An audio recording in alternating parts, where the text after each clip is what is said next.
Welcome to the Exodus and Beyond. I'm your host, author R.J. von-Bruening. In this video series, we'll be exploring the Exodus from an esoteric understanding as explored in my book, The Exodus and Beyond, Book 2 of Unlocking the Dream Vision. In this video, we'll take a look at Beyond the New World. If you enjoyed this video, please hit the like button below and don't forget to subscribe for future videos.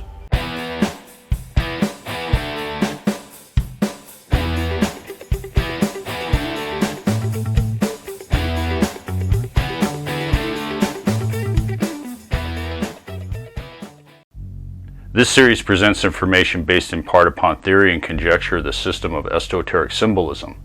The purpose is to suggest some possible interpretation, but not necessarily the only one, to the many mysteries we will explore. In this episode, we'll take a look at the final leg of the journey of the twin brothers. Even after traveling such a long distance over such a long period of time, there are still at least two tribes that had not reached their final destinations or the lands that they had been promised. These last fragments of the original tribes built boats and sailed across the Atlantic Ocean, where they slammed into Europe, the Mediterranean, and Western Africa with such great destructive force that they wiped out all the existing Bronze Age civilizations, except for Egypt. The Egyptians recorded the coming of these people and spoke of them as the mysterious sea people that came from beyond the Pillars of Hercules. According to the Egyptians, these mysterious sea people came from the west across the great ocean to destroy the existing Bronze Age civilizations of the Mediterranean, thereby plunging the survivors into a new great dark age. Until now, the origin of these people have always been a complete and total mystery to scholars and the lay alike. However, with our newfound esoteric knowledge of the second phase of the Exodus being led by the two twin brothers of legend, this great mystery of the sea people just melts away. To understand what happened once these people arrived, we must first go back and look at one of the most important Bronze Age civilization when the original exodus out of Egypt began, the Minoans. Minoan is a highly curious name and is a modern one taken from the name of King Minos, who is celebrated in mythology and legend but may not have existed in real life. The later Greeks believed, or at least have said, that he was a great and powerful king of Crete who lived in the palace of Knossos. He is most famously known for his connection to the legendary Minotaur, and it is unknown what the Minoans may have called themselves, but the Egyptians called them Khafu or Khafu'a. Although the Minoans' trading relationships with Egypt is an undisputable fact, it is unknown what this Egyptian word meant. Scholars have proposed that the word is actually Greek in origin and is usually translated as meaning the nail of the earth or meaning the peak of the mountain. Thus the name Khafrun would primarily mean at the nail, which is a term believed to have been used by sailors of the Bronze Age Mediterranean to indicate that this dominant landmark on the island of Crete, which is the sharp peak located above the site of the highest open-air temple on the island. During the Bronze Age, this is a well-known point of departure or destination among ancient Aegean seafarers in the Mediterranean in general. One of the things that makes the Minoans important is the evidence that the island of Thera experienced a tremendous volcanic eruption that almost destroyed the entire island and the city that once stood upon it.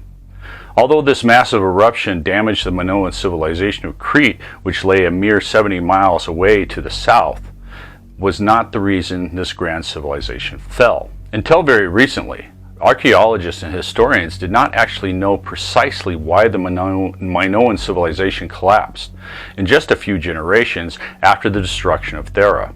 According to the Linear B tablets, we now know that the Minoan civilization did not collapse in the traditional sense.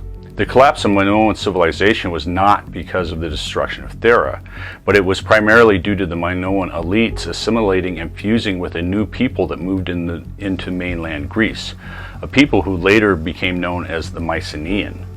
For us, the collapse of the Minoan civilizations is not the critical point here. It is really Thera's destruction that we need to explore, and this we will take a closer look at the collapse of the Minoans. It has been proposed by many different people over the last few decades, both professional and amateur, that the eruption of Thera might be the reason behind the 10 plagues of Egypt as recorded in the Bible, since it does appear to date from about the same time. There's been numerous theories put forward over the years that make compelling arguments that the after effects of the eruption, as they spread out across the Mediterranean, would have provided the conditions necessary for the legendary 10 plagues to have happened. Although there is debate that the eruption of Thera may or may not have been the real reason for the 10 plagues, we do know that the eruption set in motion a series of events that eventually led to the collapse of the Minoan civilization. One of the first and direct results of the eruption was the great abandonment of many Aegean Sea islands and a large number of people moving to the mainland of Greece. This was because the eruption destroyed much of the ports and the settlements and the farming that depended upon it all. It also covered the fields with a thick layer of ash, which wiped out the crops and livestock. This alone forced the people to abandon their homes and settlements and lands to move for new places to live, especially for food. These events, like so many other, we know little about, but it does open the door for a new people to move into mainland Greece, and then later into the many islands of the Aegean Sea. The arrival of these people bring us to a unique situation that does not appear to occur anywhere else on the planet during this time. This is because this new people who have moved into the mainland of Greece and the surrounding islands of the Minoan civilization after the collapse appear to be an Indo-European speaking tribe of Israel, which, as we will shortly learn, makes this the only land to suffer two separate invasions and settlements by an Indo-European speaking people of the children of Israel. For many, this idea may sound a bit strange, but there have been a few scholars and many lay people have proposed that these early invaders of Greece were from the Israeli tribe known as Dan from the biblical story. This idea appears to be based more on the idea that the surname Dan appears in so many places, names, and languages throughout southern and central Europe. It is also loosely based upon the book of Judges and the book of Isaiah that both mention the tribe of Dan and being the second largest of all the tribes, and that the tribe had broke into two groups, with one part of the tribe occupying a city in northwestern part of modern-day Israel, which was named Dan, while the other group is believed to have journeyed to other parts somewhere in the west. Although the argument for the tribe of Dan being the original people who come to be known as the Mycenaeans is relatively weak. However, we do know that an Indo-European speaking people moved into the Greek mainland and the islands of the Aegean Sea about this time in history. These Indo-European speaking invaders brought with them advanced bronze and iron weapons. The horse, the war chariot, which we've already seen, are hallmarks of these children of Israel. We also have archaeological evidence that these invaders brought a new male-dominated religion centered around a male fertility god that helps lay the foundation for the later Greek pantheon of gods, which is another important hallmark of the children of Israel and their travels. At the time of the collapse of the Minoan civilization, we know that their primary religion focused on the worship of a great mother goddess on the mainland. On Crete and many of the Aegean Sea islands, Poseidon was the primary god of worship, with an Apollo-like god filling in the role of the Sky Father, which we now know is a representation of the mighty heaven above and the ever-present symbolism of bulls. Many may find it surprising that at this early point in time, the mighty Zeus of Greek mythology was only a minor male fertility god and was worshipped on the mainland of Greece and Crete, with no known temples or primary places of worship dedicated to him. As we will shortly learn, this worship of Zeus as the head of the pantheon does not come until after the invasion of the Sea People. There is clear archaeological evidence that much violence came with these people and their new male god. The evidence shows us that the first group of Indo-European speaking people were thought of as barbarians by the local population who mightily resisted the introduction of a new male god in place of their mother goddess. There is also clear archaeological evidence that these new people took over the existing temples and sites dedicated to the mother goddess, and by placing their idol of the supreme male god in the place of their mother goddess. Although we do not know the original name of this god, the Linear B tablets refer to him as Daju, which appears to have been a very early version of Zeus. Remarkably, the few idols of this new god that have survived show a striking similarity to the Greek god Apollo and not Zeus. Most of these idols have been found in and around temples destroyed by the local population, led by the displaced female priesthood of the Mother Goddess's temples. The evidence suggests that this violent resistance was led by the female priesthood, and it went on for almost a century. The evidence also suggests that the destruction layer found in Chronosis was not the result of ash raining down from the eruption of Thera, but is actually the debris of the Minoan resistance to the Mycenaean incursions and their new religion. It has also been suggested that there may have been also other local rebellions occurring during this time that helped the Mycenaeans take over Crete. This conflict seems to have ended once the invaders had fully fused with the Minoan elites that had adopted the Minoan gods and becoming this civilization as we know as Mycenaean. Even after the new Mycenaean elites had secured their political power, they had to leave the female priesthood intact for most respects. This is primarily because the female priesthood held such great power and sway over the local population. Although this female priesthood held a huge amount of social influence, the new ruling class would only allow the female priesthood to remain in power if they adopted the new Mycenaean version of the supreme god, which was an Apollo-like god. The female priestesses who agreed to the change tended to gain even more political power and influence than what they had held before. The world-famous Oracle of Delphi is by far the best example of this. During the time of the Minoans, the Oracle of Delphi was centered around and focused on the worship of the mother goddess and had always been controlled by an all-female priesthood. Nevertheless, after the invasion of the Indo-European speaking barbarians and the fusing with the Minoan elite, the oracle became dedicated to the god Apollo, but it still retained its all-female priesthood. In time, the oracle became the most important, powerful, and influential individual in the entire ancient world of Greece. So powerful that no important decision was made by any leader of the Greek world, or for that matter by any person, without first consulting the oracle for guidance.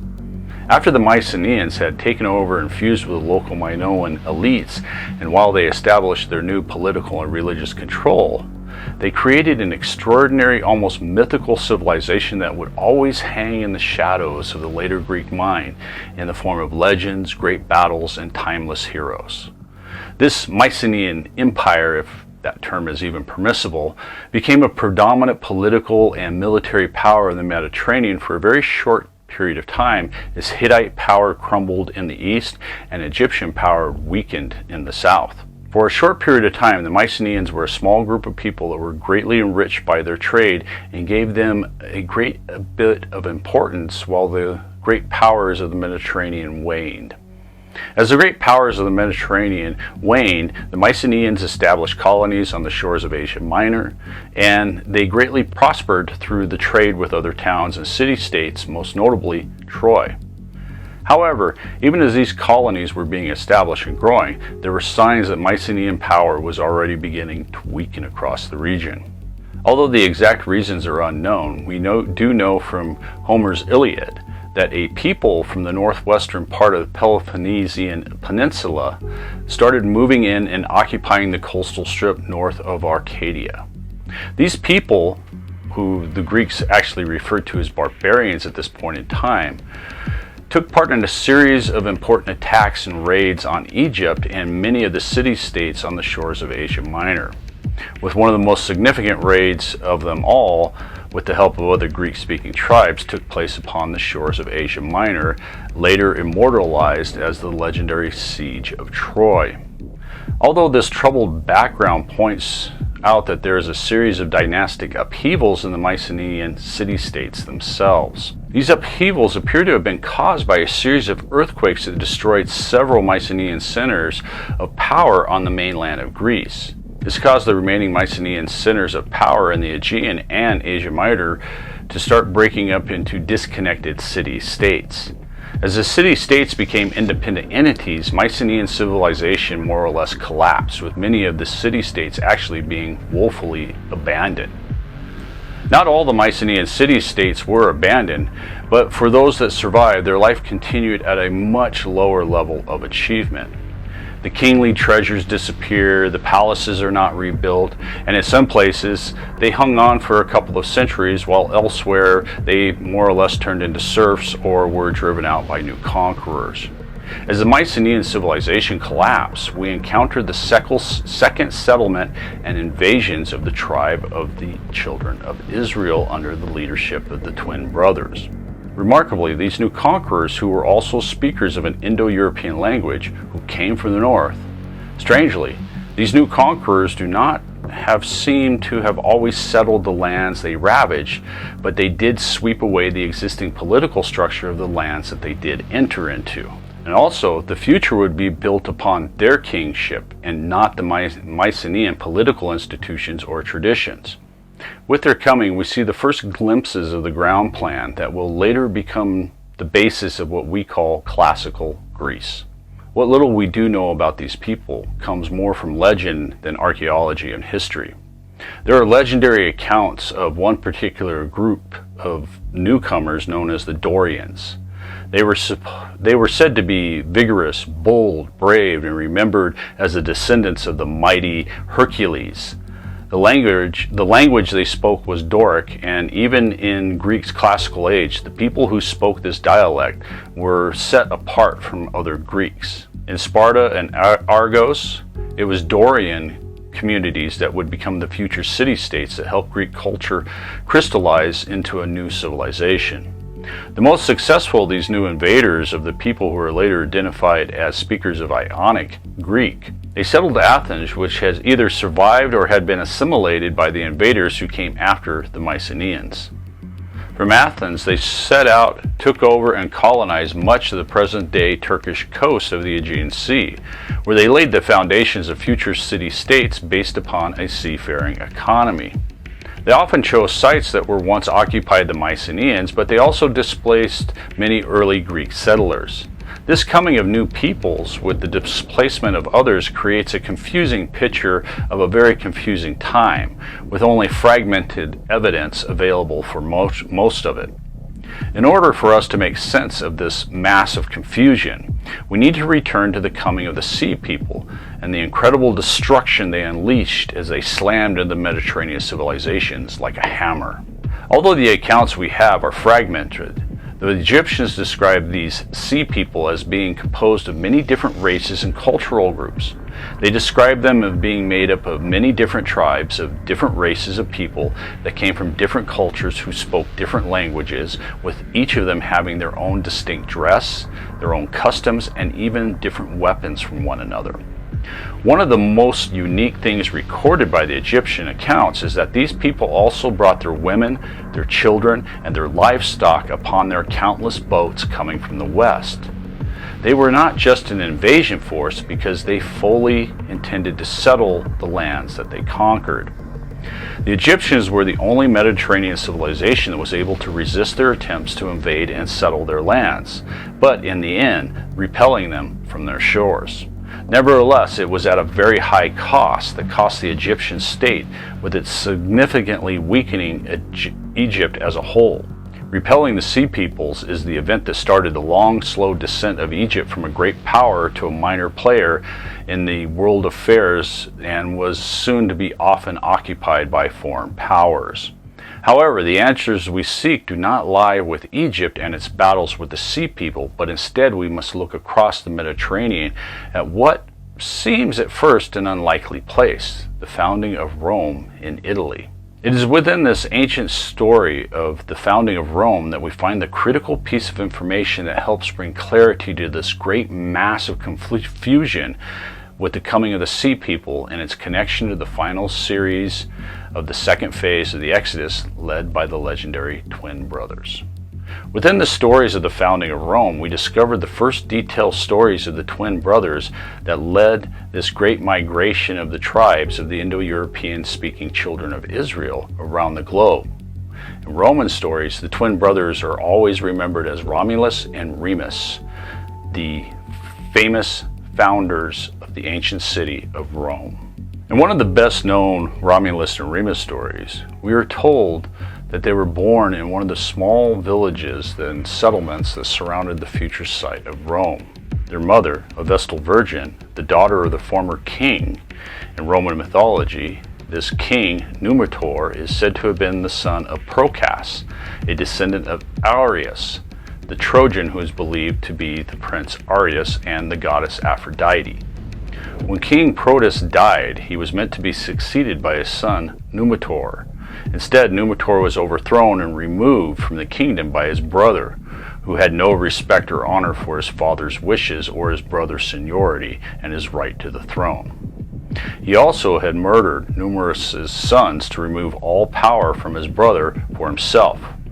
Once in power, this king forced Rhea to become a Vestal virgin to render her unable to have children under pain of death. However, it is said that she was impregnated by the god Mars in a sacred grove dedicated to him. It is through their mother that the twins are said to have been descended from Latin and Greek nobility. Upon Remus's and Romulus's birth, the mother could no longer protect them from this mad king, who had ordered them killed. Their mother had a plan and placed them both in a small basket and sent them down the Tiber River so they would escape persecution. The small basket containing the twins is said to have been guided and looked upon by the god Tiberius as the father of the river, until it was brought to the shores of the den of a great mother wolf who took the twins and raised them as her own, and that they would eventually become the founders of Rome. In the best known versions of the stories, the twins are believed to have been suckled by the great mother wolf in a cave that was very close to the future founding city of Rome. Eventually, the young twins were adopted by a local shepherd. They grew up attending their adopted father's flocks, totally unaware of their future and true identities. As they grew older, they became much of a semi-divine nature. They became natural leaders who attracted a large company of supporters from the local communities. When they became young adults, the brothers became involved in the dispute between the supporters of the Numitor and King Amorous. As a result of their involvement, Remus was taken prisoner, and his grandfather, the King Amorous, suspected his true identity. Meanwhile, Romulus had a plan to free his brother with the help of the city. He organized an uprising among the population to free his brother. During this time, the brothers eventually learned of their true identity and joined forces with their grandfather to help restore him as the rightful ruler. Soon after joining forces with their grandfather, the brothers kill the false king. After his death, the brothers reject the citizens' offer to be made kings themselves, and they reinstate Numitor, their grandfather, as the rightful king. After these events, the twin brothers set out to build a city of their own. After searching many lands around the villages that they grew up in, the brothers arrived back in the area of the 7 hills by the Tiber River. The brothers soon began to quarrel over the location and the foundation of their new city. Legends say Romulus wished to build it upon Palatine Hill above the cave, and is the centermost of the Rome's 7 hills. Remus is to have said to have preferred the Abarine Hill, which is on the southernmost of the 7 hills. When they could not resolve their dispute, they agreed to seek the gods' approval through augury. Augury is a type of prophecy which the entrails of birds are examined in order to determine the signs of the gods and to know what their actions are. In this case, the brothers were instructed to prepare a sacred space upon their respective hills and watch for birds to learn whom the gods would favor. Remus claimed that he first saw 6 birds, but soon afterwards, Romulus claims he saw 12, and that he had actually won with the divine approval. Remus hotly disputed his brother's claim, with a quarrel escalating to the point that Remus is said to have been killed by his brother or one of his supporters. After Remus's death, Romulus is then said to have founded the city of Rome, its institutions, government, religious traditions, and its great military tradition that would become the backbone of Rome's power. In another popular version of the story, Remus and Romulus remained at a standstill in the quarrel until Romulus began to dig a trench and to build walls around his hill. In response to Romulus's construction, Remus is said to have made a continuous mockery of his wall in his brother's city. After his brother had finished his work each day, Remus would boldly jump over Romulus's wall, endlessly belittling it and his city. This endless mockery angered Romulus to the point that it is said that he killed his brother. There are several versions of the story that speak of how Remus was said to have died on the fateful day of Rome's founding. In many versions of the story, Remus is not killed by his brother, but simply dies one day while jumping over the walls mocking his brother. In all cases, Remus's death is viewed as a sign from the gods of Rome's power and fate. Although these stories about Remus and Romulus tell us more about the early Romans' people's political thought and religious traditions, they tell us an extraordinarily little about the actual twin brothers themselves. Nevertheless, we can glean a few vital important pieces of information that will help guide us through the last vestiges of these legendary figures. One of the most critical pieces of information from the founding of Rome's story is that the twin brothers are still alive and they are still leading this group of Indo-European speaking children of Israel. Although the traditional story of Romulus and Remus's birth is a vital connection to the original Exodus story out of Egypt and of Moses' birth, it is also a clue that a considerable amount of time had passed since the beginning of the Exodus' second phase. So much time had passed, in fact, that the people do not seem to remember Moses or Aaron, but instead only know of the twin brothers themselves and their leadership.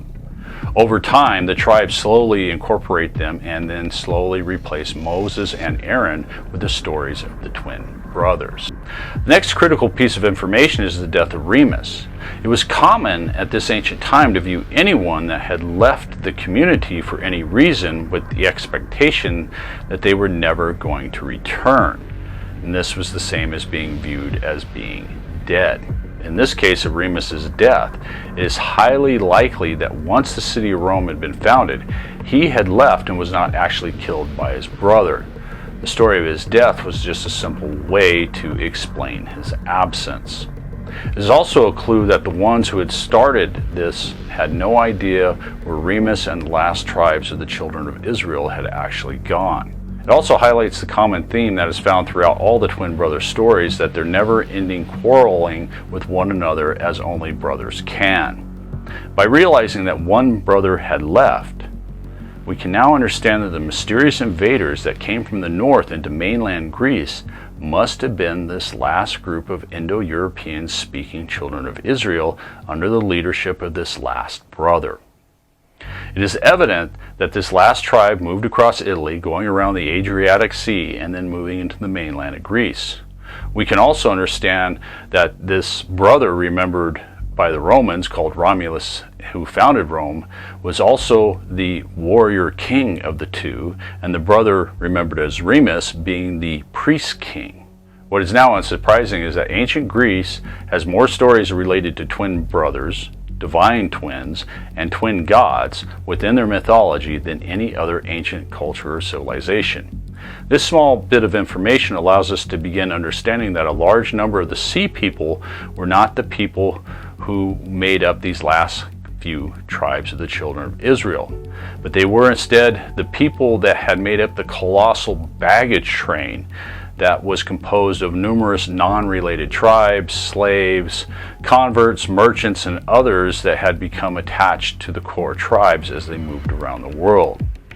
As the last remaining tribes of these people of Israel settled into Italy and Greece, this large baggage train of people scattered across the Mediterranean. These appear to be the sea people that are remembered by the Egyptians. They're also the people that brought upon the Bronze Age collapse across the Mediterranean, primarily because every city, state, and civilization that at the time who tried to resist them was destroyed. They followed the exact same pattern that they had seen time and time before. They would destroy any city, state, or settlement that resisted them.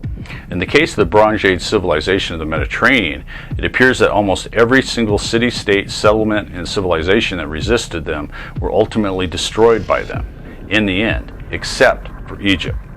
Remarkably, the historical evidence tells us that neither the Egyptians nor the Mycenaeans had any idea who these mysterious people were or where they had actually come from. This is an important clue that an incredibly large amount of time had passed, possibly centuries, if not thousands of years, from the original exodus out of Egypt. So much time had elapsed that these first settlements of the children of Israel, the Mycenaeans and later the Greeks, did not actually recognize one another. Additionally, the Mycenaeans suffered greatly at the hands of their fellow tribesmen, with almost all their primary cities being destroyed with their coming. Understandably, many people from this great baggage train scattered deep into Europe once the last tribes of the children of Israel had settled, and that's where they began to assimilate and fuse with the countless other local tribes. As they began fusing with the local tribes, they followed the exact same pattern as these children of Israel that they had been following. Once they had established political control over the local population, they would then elevate the minor male fertility god into being the supreme god. To many tribes in Europe, this became the horn god, more commonly known as the god Pan. Pan was the most common version of this minor male fertility god throughout southern and central Europe before the coming of the Sea Peoples. It is believed that this god Pan was actually a god of an earlier people or tribe that lived somewhere in the northern areas of mainland Greece, and he was a god of great power and influence over these people. But once they had disappeared, they became lost to history, and we do not actually know the origins. Although these mysterious people who had originally worshipped Pan may have lost their identity and are completely forgotten by history, their god managed to live on within Greek mythology. With our new esoteric knowledge, we can begin understanding why the Roman and Greek pantheons are now so similar. It is because they are all based upon the same pantheon of gods from the same small group of people, with only the names actually being different, primarily due to local customs and small differences between the tribes and their languages. This is the same pattern we have seen repeated time and time and again as these Indo-European speaking children of Israel moved around the world in this great second phase of the Exodus. It also allows us to start seeing a small but essential change in how the gods slowly change from the beginning of their journey with their settlement invasion of the Indus Valley to the last settlement in Italy and Greece. This change is that the gods become much more human in their actions, their appearance, and their representation among humanity. It is difficult to know why this change took place, but we know that it had a profound impact on the later thinking of both Greek and Romans, which is in turn had an enormous influence on Western civilization and our own cultures. Using mythology and our esoteric knowledge as our guide, we can speculate that this change came about because there was more and more interaction between the tribes and the gods as they moved around. A large body of mythology is related to these twin brothers that depict the brothers in constant conflict with numerous and nameless vengeful gods. In many of the myths, the gods work through vengeful kings and are always trying to kill or imprison the brothers in some gruesome manner. In Mesoamerican culture, there is a common theme that the brothers are always in conflict with the gods of the underworld and the powerful lords of death. In our next video, we'll explore this Mesoamerican folklore of the underworld and the twin brothers of legend. We'll also begin to look at the many different pieces of the puzzle of the twin brothers and start putting them together into a much more understandable way. If you enjoyed this video, please hit the like button below and subscribe for future videos.